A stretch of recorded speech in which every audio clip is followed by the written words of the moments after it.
উপনিৰ্বাচনত 4টা সমষ্টিত প্ৰাৰ্থী দিব কংগ্ৰেছে অসম জাতীয় পৰিষদ ৰাজ্যৰ দলক এৰি দিলে এটাকৈ সমষ্টি মাজুলী সমষ্টিত জাতীয় পৰিষদক এৰি দিয়াৰ সম্ভাৱনা আছে আৰু ৰাজ্যৰ দলক এৰি দিলে থাউৰা ভৱানীপুৰ সমষ্টি উপনিৰ্বাচনক লৈ ঘোষণা প্ৰদেশ কংগ্ৰেছৰ সভাপতিৰ লুৰিণজ্যোতি গগৈৰ প্ৰস্তাৱক সঁহাৰি জনাই এটা সমষ্টি এৰি দিব অসম জাতীয় পৰিষদক মাজুলী আৰু তামুলপুৰ সমষ্টি বিচাৰিছিল অসম জাতীয় পৰিষদে কিন্তু এই দুটাৰ যিকোনো এটাহে দিব অসম জাতীয় পৰিষদক আনহাতে ৰাজ্যৰ দলে 3টা সমষ্টিৰ দুটা বিচাৰিছিল থাউৰা মৰিয়নি আৰু ভৱানীপুৰ সমষ্টি বিচাৰিছিল ৰাজ্যৰ দলে কিন্তু এই তিনিটাৰ এটাহে এৰি দিব অখিলৰ দলটো কংগ্ৰেছৰ নিৰ্বাচন সমিতিয়ে এই চূড়ান্ত সিদ্ধান্ত গ্ৰহণ কৰিছে ভূপেন বৰাৰ মন্তব্য মিত্ৰতাৰ বাকীখিনি কথা নিৰ্ভৰ কৰিব এতিয়া দল দুটাৰ ওপৰত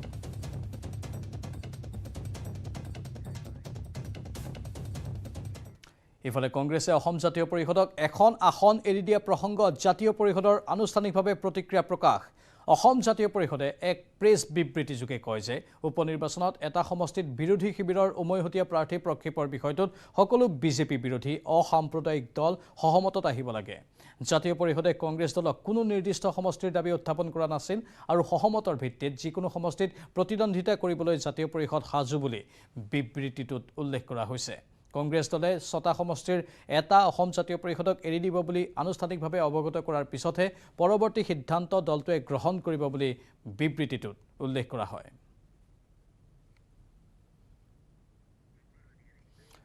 আমাৰ জ্যেষ্ঠ সাংবাদিক বিপুল বৰ্মন আছে পোনপটীয়া সম্প্ৰচাৰত বিপুল বৰ্মন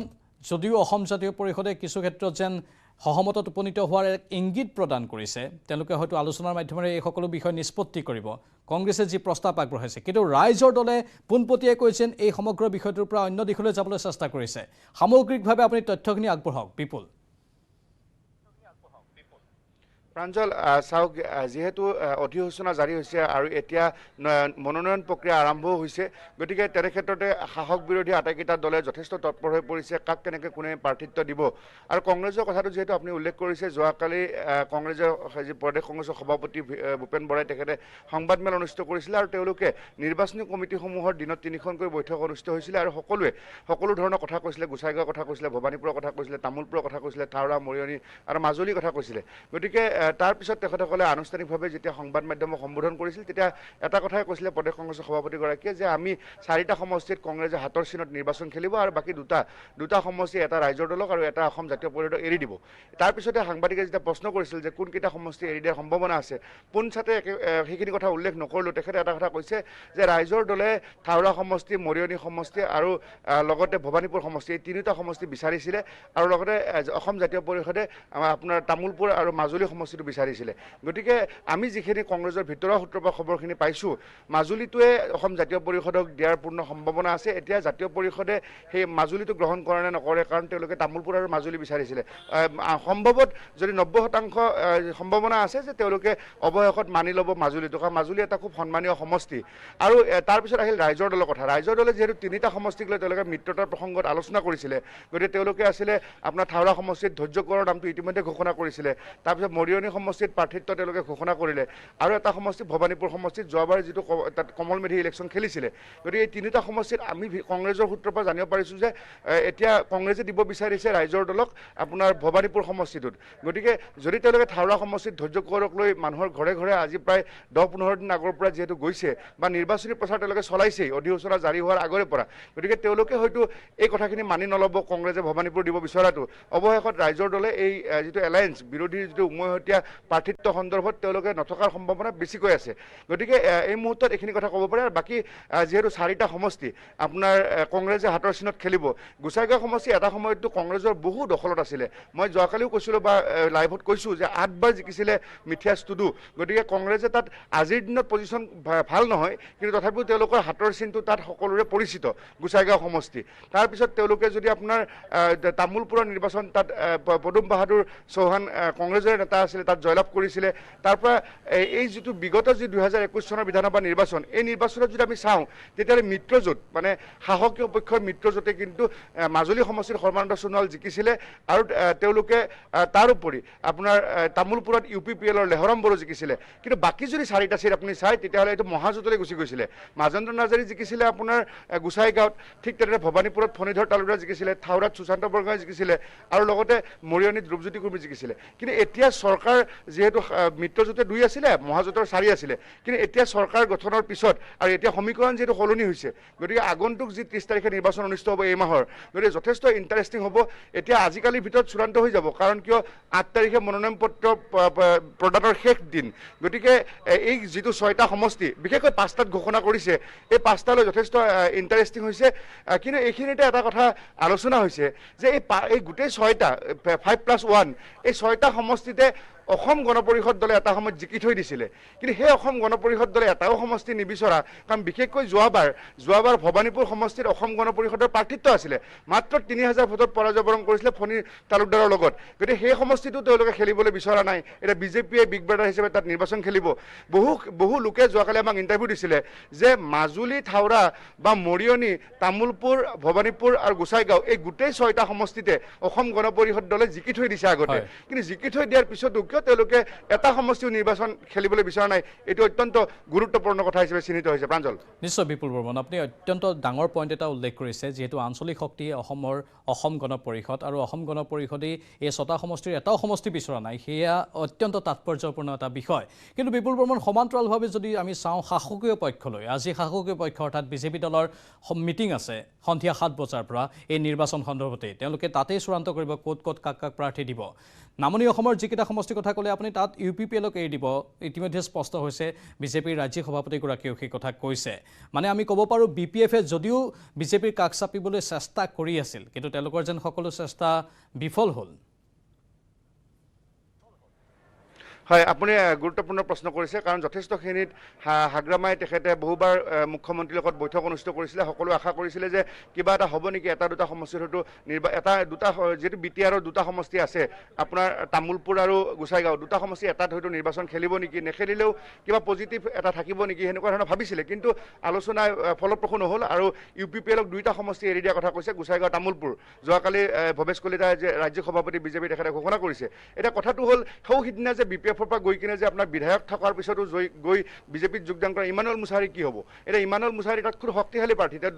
10 বছৰ বিধায়ক আছিলে আৰু তাৰ EM আছিলে শিক্ষা বিভাগৰ গতিকে তেখেতে নিৰ্দলীয় হিচাপে প্ৰতিনিধিত্ব কৰাৰ সিদ্ধান্ত লৈছে আৰু যদি মই যেতিয়া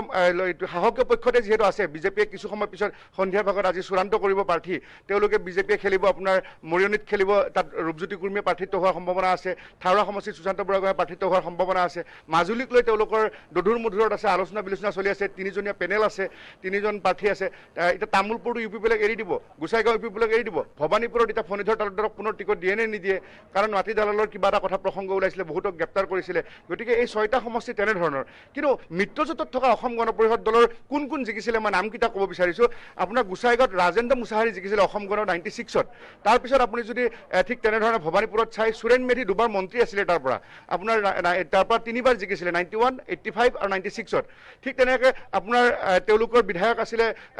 থাওৰা সমষ্টিত বাকী বছৰ তেলেংগানা মন্ত্ৰী আছিলে শ্ৰম মন্ত্ৰী সেই মৰিয়নি সমষ্টিত তেওঁ নৰেন তাঁতী তেওঁৰ বিধায়ক আছিলে পদ্মলোচন দলে আছিলে মাজুলী সমষ্টিৰ বিধায়ক গতিকে এই অসম গণ পৰিষদে আজি তেওঁলোকে ভবানীপুৰটো বিচাৰিব নেকি তেওঁলোকে মৌন কিয় হৈ আছে গতিকে মই আগতেও কৈছিলোঁ আৰু পুনৰবাৰ সেই কথাটো উল্লেখ কৰিছোঁ প্ৰাঞ্জল হয় ধন্যবাদ জনাইছোঁ বিপুল বৰ্মন বহুকেইটা গুৰুত্বপূৰ্ণ পইণ্ট আপুনি উত্থাপন কৰিছে আমি আশা কৰিছোঁ এই বিষয়সমূহৰ ক্ষেত্ৰত ৰাজনৈতিক দলসমূহে কেনেধৰণৰ সিদ্ধান্ত লয় সেয়া তাৰো ফলাফল হয়তো সন্মুখলৈ আহিব পাৰে কাইলৈৰ ভিতৰত বা আজি সন্ধিয়াৰ ভিতৰত কিন্তু আমি গুৰুত্বপূৰ্ণভাৱে এই বিষয়টো ৰাইজৰ সন্মুখত দাঙি ধৰি থাকিম আৰু দৃষ্টি নিক্ষেপ কৰি থাকিম ধাৰাবাহিক গতিত এই খবৰসমূহ আপোনালোকে পাই থাকিব নিউজ 18 অসম নৰ্থ ইষ্টৰ জৰিয়তে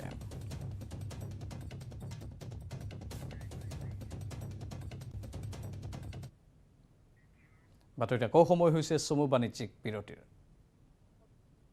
rising sports shining north east এটা ধুনীয়া প্ৰগ্ৰাম আৰু এইটো আপোনালোকে নতুনকৈ ষ্টাৰ্ট কৰিছে নিউজ 18 আৰু মোৰ পিনৰ পৰা শুভেচ্ছা থাকিল অল দ্য বেষ্ট মই ব্যৱহাৰ কৰোঁ আটাইতকৈ সবল আৰু সতেজ চিমেণ্ট সূৰ্যা চিমেণ্ট অটুট ঘৰ অটুট অসম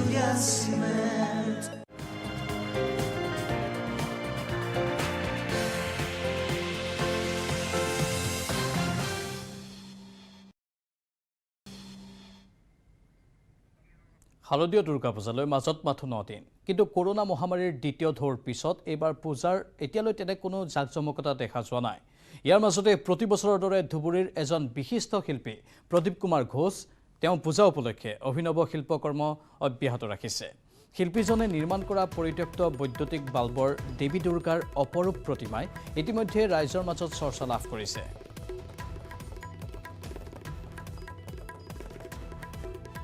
আমাৰ জ্যেষ্ঠ সাংবাদিক জ্যোতিৰ্ময় চক্ৰৱৰ্তী আছে পোনপটীয়া সম্প্ৰচাৰত। জ্যোতিৰ্ময় চক্ৰৱৰ্তী, সবিশেষ জানিব বিচাৰিছোঁ আমি।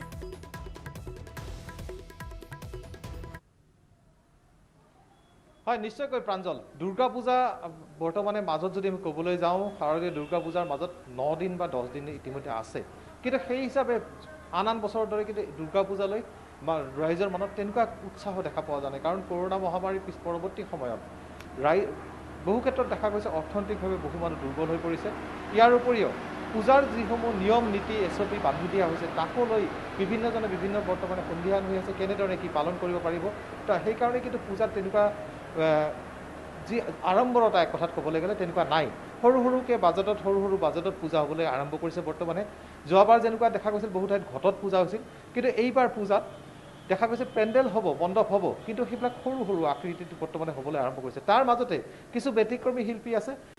তেওঁলোকে পূজাৰ সময়ত, দুৰ্গা পূজাৰ সময়ত বা আন পূজাৰ সময়ত নিজৰ যি শিল্পকলা আছে, শিল্পকলাৰে ৰাইজক তেওঁলোকে নিজৰ ফালে আকৰ্ষণ কৰাৰ কথা, ৰাইজক আনন্দ দিবলৈ তেওঁলোকে চেষ্টা কৰে। তেনে এক প্ৰতিমা বৰ্তমানে আমি য'ত উপস্থিত আছোঁ, এয়া কেৱল মাত্ৰ বৈদ্যুতিক বাল্ব। যি প্ৰতিমা আপোনালোকে বৰ্তমান টিভি স্ক্ৰীণত দেখা পাইছে, CIFL, LED, টিউব ইত্যাদি কৰি বিভিন্ন বৈদ্যুতিক বাল্বেৰে তেওঁ প্ৰদীপ কুমাৰ ঘোষ বিশিষ্ট শিল্পী, তেওঁ ধুবুৰীৰ এজন, তেওঁ এই প্ৰতিমা নিৰ্মাণ কৰিছে। কেনেকৈ নিৰ্মাণ কৰিছে, কিদৰে তেওঁ আহিল বা এই সমগ্ৰ কথাত কিমান বাল্ব লাগিল, আমি তেওঁৰ লগতে পোনে পোনে কথা পাতিব বিচাৰিম। আপুনি যদি অলপ দাদা আগবাঢ়ি আহে। হয়, কিমান বাল্ব লাগিছে আপোনাৰ এই গোটেই কামত? এইটো 1000টোৰ নিচিনা, মানে 1000ৰ নিচিনা লাগিছে, মানে টোটাল মানে tube light, CFL bulb, LED bulb, টুনি লাইট, এই গোটেই মিলাই 1000 মান হ'ব। আৰু কেনেকৈ আহিলে আইডিয়াটো যে পৰিত্যক্ত বৈদ্যুতিক বাল্বেৰে প্ৰতিমা বনাব পাৰি? মই প্ৰতি বছৰে বিভিন্ন ধৰণৰ সামগ্ৰী দি দুৰ্গা প্ৰতিমা তৈৰি কৰোঁ। তো এটা চিন্তা ভাৱনা থাকে মনত যে কিবা দি কৰিলে ভাল হয় নেকি। মোৰ সৰুৰ পৰাই লাইট দি বনোৱাৰ এটা ইচ্ছা আছিল, কিন্তু তেতিয়া তেনেকুৱা মানে সুবিধাজনক বাল্ব পোৱা নাই, লাইট পোৱা নাই। এতিয়া চাইছোঁ যে CFL বাল্ব, LED বাল্ব এইবিলাকত বেছ সুবিধাজনক মডেলৰ বাল্ব পোৱা যায়। আৰু সেই চিন্তা কৰি মই মানে এইবাৰ এই ফিউজ লাইটৰ প্ৰতিমা তৈৰি কৰি আছোঁ। আপোনাৰ এই প্ৰতিমা ধুবুৰী দুৰ্গা পূজা কোনখন মণ্ডপত শোভা পাব বা ক'ত স্থান পাব, কাৰ লগত আপোনাৰ যোগাযোগ হৈছে? ধুবুৰীৰ ঐতিহ্যমণ্ডিত ক্লাব সবুজ সংঘত মোৰ এইটো স্থান পাইছে। সিহঁতে খুব সমাদৰ কৰি আমাৰ এই প্ৰতিমাটো ল'বলৈ বিচাৰিছে। আৰু এই প্ৰতিমাটো শোভা পাব ৰাজা প্ৰভাত চন্দ্ৰ বৰুৱা খেলপথাৰত, যি খেলপথাৰত আমাৰ সবুজ সংঘৰ পূজাটো পাতে। আৰু কিমান সময় লাগিল, কিমান ঘণ্টাকে আপুনি কাম কৰিলে এই প্ৰতিমা নিৰ্মাণৰ ক্ষেত্ৰত? 9 মাহ চলি আছে। এই প্ৰতিমাটো বনাবলৈ শুৰু কৰিছোঁ, 9 মাহ চলি আছে। আৰু নিজেও 3 ঘণ্টা 4 ঘণ্টা কৰি আছোঁ। কাৰোবাৰ পৰা সহায়, আপোনাৰ বন্ধু বান্ধৱ ইত্যাদি কৰি? নহয়, সহায় কোনেও কৰা নাই বনোৱাত, কিন্তু বহুত বন্ধু বান্ধৱ, আত্মীয় স্বজন আৰু চিনা পৰিচয় মানুহে মোক এই মানে ফিউজ বাল্ববিলাক দি পেলাই হেল্প কৰিছে, মানে যোগাৰ কৰি দিছে। হয়, কি ক'ব? আপুনি ইয়াৰ পূৰ্বেও চাবোনেদি প্ৰতিমা বনাইছিল, আপুনি প্লাষ্টিকৰ বটলেদি পেলনীয়া সামগ্ৰী দি বনাইছিল, তাৰ পূৰ্বে মৰাপাত দি এবাৰ বনাইছিল, কাঠ দি বনাইছিল, বিভিন্ন ধৰণৰ আপুনি চিন্তা কৰে। আচলতে এই চিন্তাবোৰ কেনেকৈ আহে বা কি বুলি ক'ব এই বিষয়টো? মই বহুত সৰুৰ পৰাই দুৰ্গা ঠাকুৰ বনাই আছোঁ। মানে ইয়াৰ এটা কাহিনীও আছে, ইয়াততো টাইম নহ'ব কাহিনীটো ক'বলৈ। তো মই মানে দুৰ্গা ঠাকুৰক মানে সৰুৰ পৰাই খুব ভাল পাওঁ। আৰু সৰুতে মই মাটি দি বহুত দুৰ্গা ঠাকুৰ বনাইছিলোঁ ঘৰ সজোৱাৰ কাৰণে। পিছতে মই যেতিয়া নেকি শুনিলোঁ কলকাতাত মানে কলিকাতাত কাচৰ দুৰ্গা, ধানৰ দুৰ্গাবিলাক তৈৰি হয়, তেতিয়া মই চিন্তা কৰিলোঁ ময়ো এইবিলাক কৰিম। তো তেতিয়াৰ পৰাই কৰি আছোঁ। মই 1992ত প্ৰথম গা ধোৱা ঘষা যে হয়, মানে শুকান ভোলৰ দি কৰিছিলোঁ। সেইটো বিষ্ণুটগিজৰ গলি উষা সংঘত শোভা পাইছিল। তাৰপিছত কৰি আছে, তেতিয়াৰ পৰাই কৰি আছোঁ। 99 প্ৰাঞ্জল, আচল কথাটো হ'ল প্ৰতিমা তেওঁ শিল্পী আৰু তেওঁ প্ৰতি বছৰে কিবা নতুন কিবা বনায়। আমি যদি এই মুহূৰ্তত প্ৰতিমা যদি দেখুৱাব পাৰোঁ, এই আমাৰ কেমেৰাই যদি আচলতে ঢুকি পাইছে, আটক ধুনীয়া সুন্দৰকৈ বনাইছে। আচলতে এই প্ৰতিমা নিৰ্মাণৰ পিছতহে আচলতে ইয়াক কল্পনা কৰিব পাৰি যে বাল্বেদি এনেধৰণৰ দুৰ্গা প্ৰতিমা হ'ব পাৰে। আচলতে সঁচা অৰ্থত বাল্ব এটাক চালে এনেদৰে প্ৰতিমা এটা তৈয়াৰ কৰিব পাৰি, সেয়া কিন্তু এক প্ৰকাৰ অসম্ভৱ যেন লাগিলেও সেই অসম্ভৱক সম্ভৱ কৰি তুলিছে ধুবুৰী শিল্পী প্ৰদীপ ঘোষে। নিশ্চয় ধন্যবাদ জনাইছোঁ জ্যোতিৰ্ময়। এয়া ধুবুৰীৰ পৰা পোনপটীয়া এখন প্ৰচাৰ আমি দেখুৱালোঁ। এগৰাকী শিল্পীয়ে অনন্য প্ৰয়াস গ্ৰহণ কৰিছে আৰু সেই প্ৰয়াসেৰেই তেওঁ দেৱী দুৰ্গাৰ প্ৰতিমা নিৰ্মাণ কৰিছে। আমি এনেধৰণেই বিভিন্ন স্থানৰ পৰা পোনপটীয়া এখন প্ৰচাৰসমূহ দেখুৱাই থাকিম, ক'ত কেনেধৰণৰ আয়োজন চলিছে দুৰ্গা পূজাক লৈ।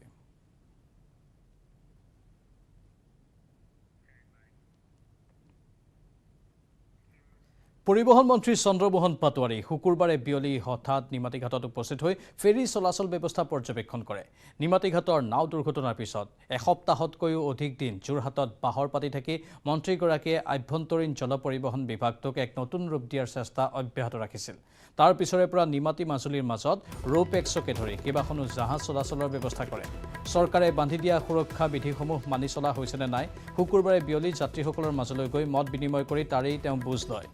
লাইফ জেকেট নিপিন্ধাকৈ কোনো যাত্ৰীয়ে যাতে জাহাজত যাব নোৱাৰে সেয়া নিশ্চিত কৰিবলৈ কৰ্তৃপক্ষক কঠোৰ নিৰ্দেশ দিয়ে পৰিবহণ মন্ত্ৰীগৰাকীয়ে। যিখিনি তদাৰক কৰি আছে, মইতো 12 দিন আছিলোঁ ইয়াতে, আৰু এতিয়া ইয়াতে নতুনকৈ 3খন জাহাজ সংযোজন কৰা হৈছে। আৰু তাৰে 3খন জাহাজৰে এখন জাহাজ সম্পূৰ্ণ নতুন ইঞ্জিন আৰু এখন সম্পূৰ্ণ নতুন জাহাজ, আৰু অন্যখন অত্যাধুনিক জাহাজ কেটামৰান বুলি কয়। গতিকে তাত 100 পেছেঞ্জাৰ আৰু 50খন মটৰচাইকেল যাব পাৰে। গতিকে এতিয়া আমাৰ ইয়াতে মানে 6খন টোটেল চলি আছে, আৰু আমাৰ ৰোপেক্স যিখন আছে য'ত 200 পেছেঞ্জাৰ যাব পাৰে আৰু 50খনতকৈ অধিক আমাৰ বাহন যাব পাৰে। গতিকে সেইখন আমাৰ 3 ট্ৰিপকৈ অফলামুখৰ পৰা 2খন ৰোপেক্সে 3 ট্ৰিপ কৰি আছে। আৰু তাৰ উপৰিও আমাৰ ইয়াৰ পৰা যিখিনি বয় বস্তু যাব লাগে, এখন জাহাজ আমি অকল বয় বস্তু সিপাৰলৈকে যোৱাৰ কাৰণে দিছোঁ। 41 টনকৈ এখন জাহাজত মানে যায়। অফলামুখত 3 দিন যায় আৰু কমলাবাৰীত 3 দিনকৈ যায়। গতিকে এতিয়া পেছেঞ্জাৰৰ কোনো অসুবিধা নাই, আৰু ই টিকেটৰ ব্যৱস্থা কৰা হৈছে।